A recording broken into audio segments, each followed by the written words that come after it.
Assalamualaikum warahmatullahi wabarakatuh. Pada kali ini saya akan mempresentasikan hasil diskusi kelompok kami yang berjudul Teori Pendelegasian Wewenang, yang disusun untuk memenuhi tugas pengantar manajemen. Sebelumnya saya akan menyebutkan anggota dari kelompok kami, yaitu kelompok 1. Yang pertama ada Maureen Evania Kusuma dengan NIM 24081020105. Yang kedua Dorin Stefani Julelsi dengan NIM 24081020108. Dan yang ketiga, saya sendiri, Alvan Kaviska Yugusti, dengan NIM 24081020109. Yang keempat, ada Alexa Novitasari dengan NIM 24081020113.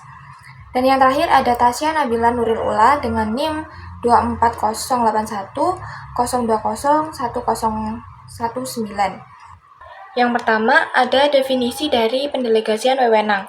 Pendelegasian wewenang adalah proses pembagian tugas manajer, sehingga pada akhirnya manajer hanya dapat mengerjakan tugas yang tidak dapat didelegasikan kepada bawahannya saja. Dengan delegasi ini, bawahan akan memiliki wewenang untuk menyelesaikan tanggung jawabnya. Sementara, delegasi resmi merupakan kunci dinamika organisasi. Wewenang merupakan alat untuk bertindak. Menurut Kons, otoritas penyebaran adalah kunci organisasi. Tidak adanya delegasi resmi adalah penyebab utama kegagalan manajemen. Seorang pemimpin dianggap efektif apabila ia dapat menerapkan delegasi dengan benar. Jika tidak ada pendelegasian, maka suatu organisasi tidak akan maju ataupun bergerak. Yang selanjutnya ada tujuan dari pendelegasian wewenang.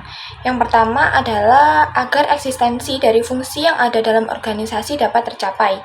Mendelegasikan tugas dan tanggung jawab kepada anggota tim yang memiliki kompeten membantu mendistribusikan beban kerja manajer secara merata. Hal ini bisa memungkinkan manajer untuk fokus pada tugas-tugas yang lebih strategis, seperti perencanaan jangka panjang dan pengambilan keputusan penting.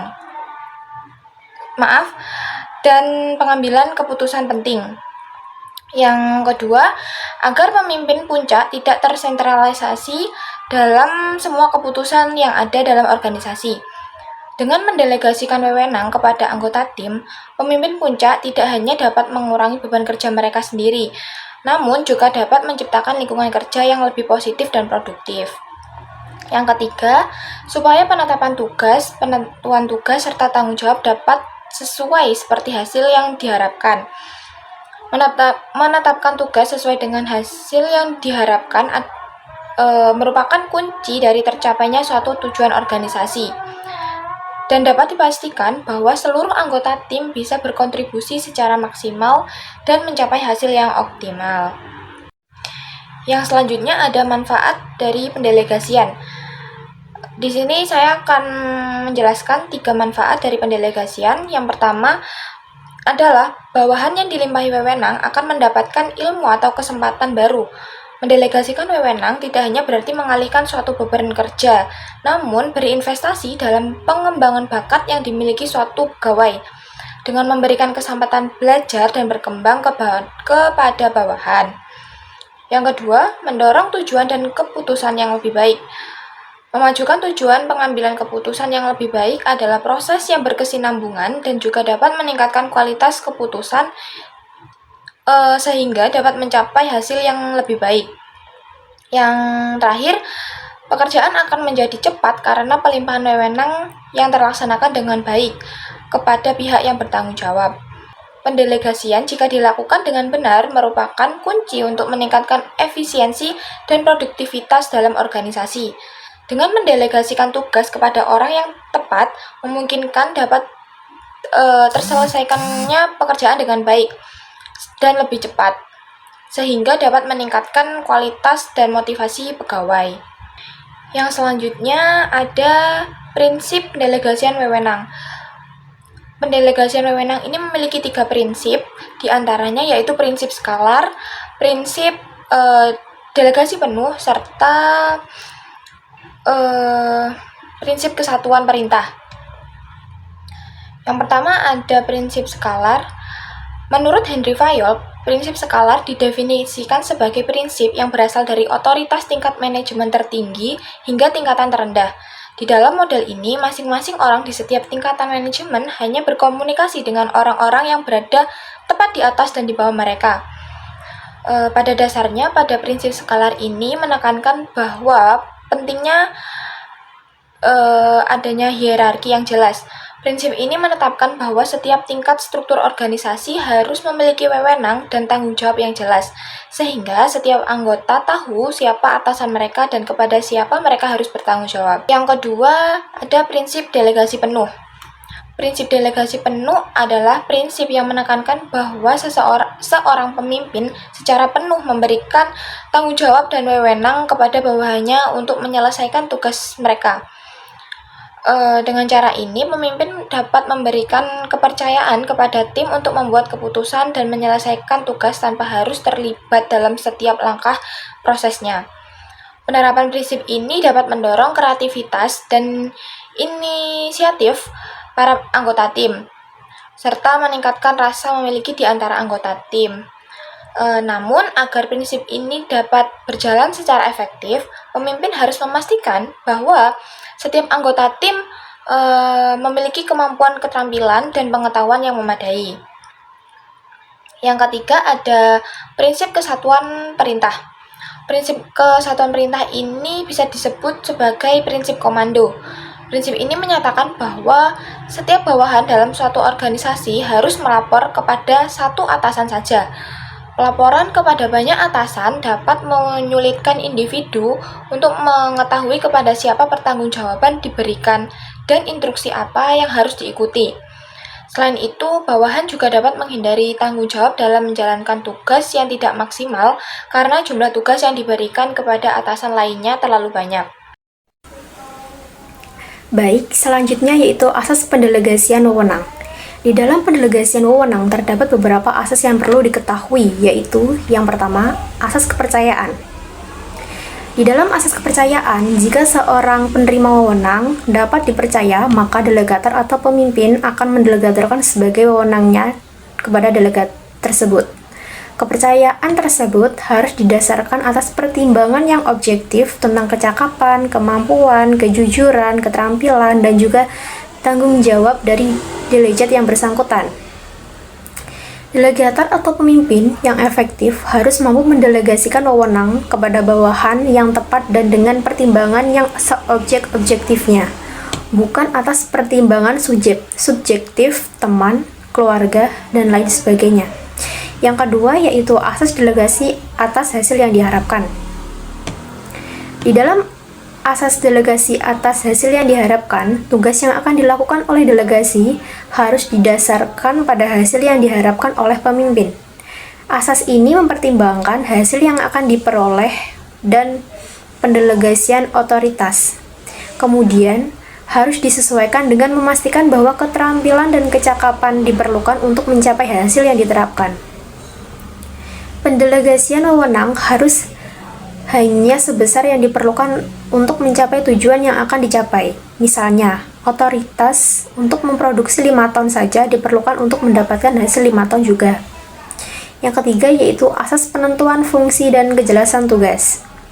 Di dalam asas penentuan fungsi atau kejelasan tugas, hasil yang diharapkan harus disertakan dengan prinsip penentuan tugas atau prinsip definisi fungsi yang diberikan manajer kepada stafnya. Semakin jelas kegiatan yang akan dilakukan, hubungan wewenang dengan bagian-bagian organisasi, maka akan semakin jelas juga tanggung jawab seseorang untuk mencapai tujuan perusahaan. Yang keempat, yaitu asas rantai berkala.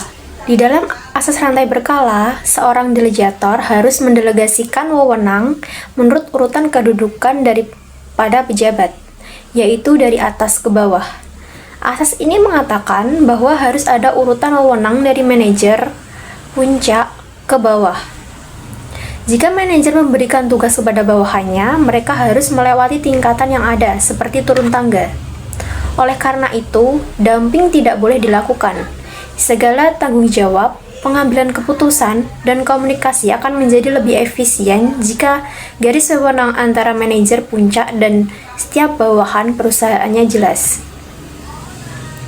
Yang kelima yaitu asas tingkat wewenang. Di dalam asas tingkat wewenang ini, manajer pada setiap tingkat harus mengambil keputusan dan kebijakan apapun yang diambil dan dilakukan sesuai wewenangnya. Yang keenam yaitu asas kesatuan komando. Di dalam asas kesatuan komando harus ada keseimbangan antara wewenang dan tanggung jawab. Jika tidak ada hal-hal tersebut, maka tugas-tugas akan tertunda. Overgambling dan tindakan yang tumpang tindih. Setiap pekerja harus berusaha untuk mendengarkan perintah secara cepat. Oleh karena itu, besarnya wewenang yang didelegasikan oleh delegator harus sesuai dengan dan seimbang dengan besarnya tugas dan tanggung jawab yang diminta. Jadi delegator atau manajer tidak boleh meminta hasil atau tanggung jawab yang lebih besar dari wewenang yang diberikan kepada bawahannya. Misalnya, jika wewenang diberikan sebesar 50% juga, di dalamnya harus ada keseimbangan, di mana tidak ada yang lebih atau kurang. Yang ketujuh yaitu asas pembagian kerja. Di dalam asas pembagian kerja, suatu organisasi dapat berfungsi apabila ada pembagian kerja yang harus dilakukan. Jika tidak ada pembagian kerja, maka manajemen tidak berarti apa-apa dan manajer akan melakukan semua pekerjaan yang ada sendiri. Kemudian, banyak bawahan yang tidak berpartisipasi dan tidak dapat melakukan kegiatan. Untuk memungkinkan manajer memikirkan bagaimana perusahaan berkembang, keuntungan spesifikasi dan dapat dimanfaatkan dengan baik. Yang kedelapan yaitu asas kemutlakan tanggung jawab.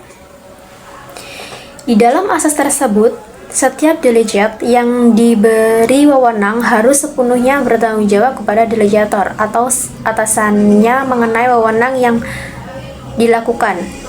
Mereka yang diberi wewenang harus bertanggung jawab kepada orang yang memberikan wewenang. Asas ini tidak berlaku secara mutlak. Asas hanya berfungsi sebagai pedoman untuk bertindak, dan kebutuhan secara kondisi berada harus dipertimbangkan dan saat menerapkannya. Selanjutnya yaitu tantangan dalam pendelegasian wewenang. Tantangan pendelegasian wewenang yang pertama yaitu kurangnya pelatihan kerja.